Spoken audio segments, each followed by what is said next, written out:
جس کا اہتمام کرنا چاہیے اس کا نہیں کرتے. جیسے ہمارے ماں باپ ہوتے ہیں. اگر آپ کو کیا بتاؤں میں، اگر ماں باپ کے بارے میں اگر آپ کو پتہ چلے نا کہ ماں باپ کا درجہ کیا ہے تو آپ جاؤ گے. اتنی بڑی بڑی عمریں ہو گئی ہوگی آپ کو شاید کسی نے بتایا نہیں ہے کہ ماں باپ کا درجہ اتنا اونچا ہے کہ ماں باپ کو اونچی آواز سے بات کرنا تو بہت دور کی بات ہے، اونچی نظروں سے دیکھنا بھی گناہ ہے. السلام علیکم، welcome back in other vlog. آج میں اپنی لوکیشن پہ پہنچ چکا ہوں. اندر چلتے ہیں اور محفل پاک میں جاتے ہیں، دیکھتے ہیں کون کون سے نعت خواں احباب تشریف لائے گئے. میں آپ کو اسی ولاگ میں دکھاؤں. چینل کو آپ نے لازمی سبسکرائب کرنا ہے. بھائی سب سین ایسا ہے کہ محفل پاک میں آ چکے ہیں ہم. اب جو ہے محفل کی طرف اوپر جا رہے ہیں، جو کہ پرائیویٹ ایونٹ ہے تو اوپر چل رہے ہیں انشاءاللہ. ساؤنڈ وغیرہ بھی سب ریڈی ہو چکا ہے. تو حاجی رفیق بھائی ہے وہ جو شاور لینے گئے ہوئے، ان کے ساتھ زیادہ ہمیں مل گئے تو انشاءاللہ اوپر جا ہی رہے اور جا کے آپ کو میں محفل کا سیٹ اپ دکھاتا ہوں. الحمدللہ میرے حساب سے تو شاید میں پہنچ چکا ہوں. چیک کرے بھائی آپ، ماشاءاللہ. السلام علیکم، کیسے ہو بیٹا؟ ٹھیک ہو؟ خیریت سے ہو؟ کہاں ہے سیٹ اپ؟ سیٹ اپ تو یہ ہے. ساؤنڈ والے کو دیکھتے ہیں. ماشاءاللہ ماشاءاللہ بھائی فیصل بھائی کا ساؤنڈ لگا ہوا ہے. اور یہ دیکھیں سامنے بھائی پیڈل گیم، VIP منظر پیڈل کا.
एहतमाम करना चाहिए उसका नहीं करते। जैसे हमारे माँ बाप हो गए, अगर आपको क्या बताऊं मैं, अगर माँ बाप के बारे में अगर आपको पता चले कि माँ बाप का दर्जा क्या है, तो आप जाओगे। इतनी बड़ी बड़ी उम्र हो गई होगी, आपको शायद किसी ने बताया नहीं है कि माँ बाप का दर्जा इतना ऊंचा है कि माँ बाप को ऊंची आवाज से बात करना तो बहुत दूर की बात है, ऊंची नजरों से देखना भी गुनाह है। सही बता रहा हूँ, हमें पता नहीं है, असल में बताया नहीं गया, इसलिए हम खसा रहे हैं। और ना माँ बाप का, सिर्फ माँ बाप के दर्जे में अगर बात करूंगा ना, पूरी रात निकाल दूंगा बैठे बैठे कि माँ बाप को देखने से आकर तो जाने फरमाया कि हज का सवाब मिलता है। क्या मिलता है? हज का सवाब मिलता है। अब सोचिए एक मिनट के लिए कि क्या दर्जा होगा जिनको देखने से हज का सवाब मिलता है? और फिर कहा कि माँ के पैरों के नीचे जन्नत है। कभी सोचना बैठिए कि माँ के पैरों के नीचे जन्नत है, माँ का दर्जा इतना ऊंचा, फिर माँ क्या है? माँ है क्या? ये क्यों नहीं कहा कि पीर साहब के पैरों के नीचे जन्नत है, बाबा साहब के पैरों के नीचे जन्नत है? ये क्यों नहीं कहा? माँ का कहा। इसका मतलब है सबसे ऊंचा दर्जा किसका है? बोले माँ का। माँ का दर्जा सबसे ऊंचा है। तो सबसे पहले पीर तुम्हारे कौन है? तुम्हारे माँ बाप। हमने उनको छोड़ दिया, उनसे हम दूर करते करते। अरे औरंगजेब आलमगीर का नाम सुना है आपने? यकीन करें उसके घर में मेरा ख्याल है बेशुमार रूम थे, और एक रूम में उनकी माँ थी जो चल नहीं सकती थी। 12 साल तक वो अपनी माँ के पास कहीं से जाते आते पहले अपनी माँ के हाथ चूमते थे जाके। बादशाह तबक का बादशाह। आप अभी सोचे, पूछा गया कि भाई तेरी वालदा में ऐसा क्या था, तो आपने फरमाया कि मेरी वालदा में ऐसा क्या था, मेरी वालदा चले गई तो ऐसा लगता है कि जिंदगी सूनी हो गई है, मेरा घर खाली हो गया है। हमें पता ही नहीं है ना, हमें पता नहीं है। हमें जिनकी अहमियत पता नहीं है, हम उनके चक्रों में पड़ गए, और जिनकी अहमियत पता है ना, हमने उनको छोड़ दिया है। कि आका तो जाने फरमा दिया तो खत्म हो गई ना बात। यह कोई दो राय नहीं है। इसलिए जिंदगी में अल्लाह ने अगर आपको अभी भी माँ बाप दिए ना, तो माँ बाप के दामन को पकड़ लो, बस ये समझो यही मेरा पीर है, यही सब कुछ है। आप क्या समझते हैं? गौस पाक, ख्वाजा साहब, दाता साहब, बाबा फरीद, इन सबके पीछे हाथ माँ का था। किसका था? माँ का। बोले माँ का हाथ था, उनकी माँ का हाथ था। तो अल्लाह ने उनको इतना ऊंचा दर्जा था फरमाया कि आज गौस पाक की 11वीं दुनिया के कोने कोने में मनाई जा रही है, कोने कोने में मनाई जा रही है। कैसे मनाई जा रही है? क्योंकि उन्होंने अपनी माँ की जो कदर करी थी, अपनी माँ की बात जो मानी थी ना, आज दुनिया में पहचाने जाते हैं। हमने उनकी बात नहीं मानी, इसलिए रुसवा हो गए। हम पैसे के लिए तंगे, हम रिस्क के लिए तंगे, परेशानी हमारी बढ़ती जा रही है। इतनी परेशानी हमारी बढ़ गई, इतनी परेशानियां कि अब हम घर में बैठे होते तो सोचते अब कब तक जीना है, ऐसा ही कि नहीं, कब तक जिंदगी चलेगी। हालांकि अगर आपको पता चलेगी ना कि हमारी जिंदगी कितनी कीमती है, हमारा माया कितना कीमती है, हमारा मर्तबा कितना ऊंचा है। मुसलमान आप इतने ऊंचे दर्जे के लोग हो, इतने ऊंचे दर्जे के, लेकिन आपने अपने दर्जे को कम करते करते आज इस लेवल पे ले आए हो कि रुसवा हो गए। दुनिया में हमारा नाम खराब हो गया, दुनिया में कई के लिए झूठ, फ्रॉड, मक्का, धोखा, सारी चीजें हमारे अंदर मौजूद है। हालांकि आका तो जहां ने जो बातें फरमाई है ना, अगर वो बातें आप सिर्फ पढ़ लें, सिर्फ आप पढ़े, आप थोड़ा अमल करना शुरू करें, थोड़ा सा, आपकी जिंदगी चेंज हो जाएगी। आपको भागना नहीं पड़ेगा। हम तो क्या हो गया हमारा, हम तो कभी उस पीर को पकड़े होते, कभी उस पीर को मेरा मसला हल कर दे, मेरा मसला हल कर दे, मेरी परेशानी तू हल करेगा। नहीं, मसले को हल करने वाला कौन? बोले अल्लाह है। मसले को हल करने वाला अल्लाह है। ये अपने दिमाग में बिठा ले, मसले को हल करने वाला अल्लाह है। पीर वली ये एक वसीला है। अगर आप पीर साहब की बात को फॉलो करें और इसके बाद सिर्फ अपने पीर की ज़ियारत करेंगे, आपका मसला हल हो जाएगा। रियलिटी बता रहा हूं आपको, हम चक्कर में पड़ गए, हमने नमाज को छोड़ दिया। सही बता रहा हूं। अगर मुसलमान अगर फजर की नमाज बाजमात अदा करे ना, तो हमारी मस्जिदों में रश लगाओ।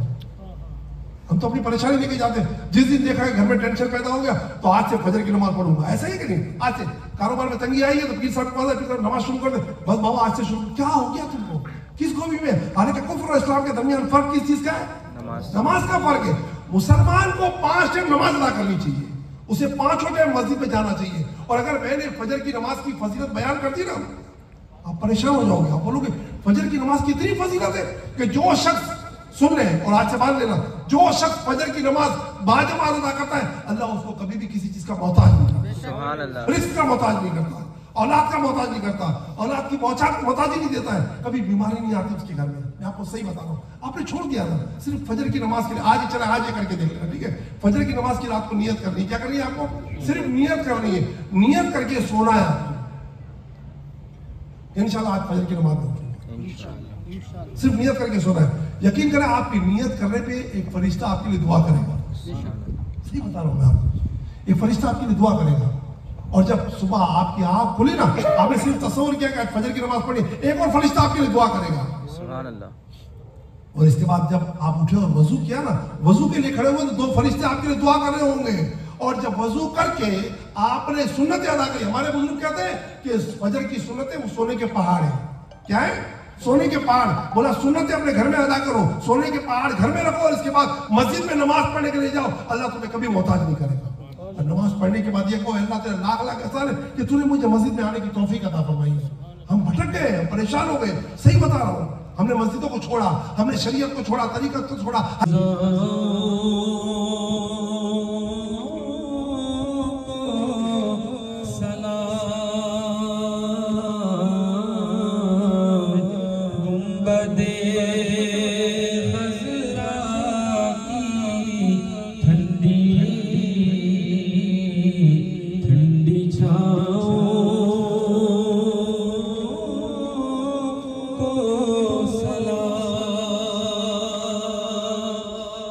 اور جو پڑھا کرتے روز و شب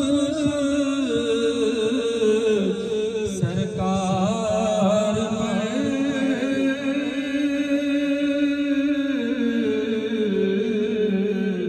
تا قیامت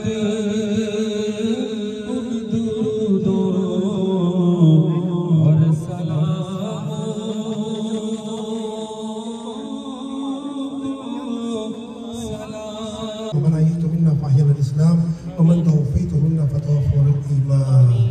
یا رب العزت, یا اللہ تو غفور رحیم ہے, دونوں جہانوں کا مالک ہے. مولا ہم سب نے مل کے یا اللہ نعت خوانی پڑھی سنی, مولا ہمارا پڑھنا سننا بارگاہ میں قبول فرما لے. سب نے قاطیہ کیا گیا, سب نے غوثیہ کیا گیا, درود شریف پڑھا گیا, یاسین شریف پڑھی گئی, تلاوت قرآن پاک کی گئی, درود و سلام پڑھا گیا, اپنی بارگاہ میں قبول و مقبول فرما لے. مولا اس کا ثواب آقا ہے جہاں کی بارگاہ اس میں ہدیۃ تحفۃ پیش کرتے ہیں, قبول و مقبول فرما لے. تمام انبیاء کرام, خلفائے راشدین, شہدائے کربلا, شہدائے احد, شہداء بدر, تمام صحابہ کرام, تمام اولیاء کرام, غوث اعظم دستگیر خواجہ غریب نواز داتا علی جوہری سرکار کو, اور پیر سیدنا رسول اللہ صلی اللہ علیہ وسلم, ان کی تمام اولادوں کو, ہمارے دادا حضور, نانا حضور, خاندان کے تمام بزرگوں کو, ارشاد علی بابا, شاہ بابا, کوثر علی بابا, شمشد علی بابا, دلالت علی بابا, فیاض علی بابا, ذوالفقار علی بابا, پیر عبد الرزاق بابا, حبیب اللہ بابا کو اس کا ثواب پیش کرتے, پیر سید رکن الدین بابا کو, نصر اللہ بابا کو پیش کرتے, قبول و مقبول فرما لے. یا رب العزت کا ثواب خصوص ہمارے رفیق بھائی کے دادا دادی, نانا نانی اور ان کے والد اور والدہ کو اس کا ثواب پیش کرتے ہیں, قبول و مقبول فرما لے.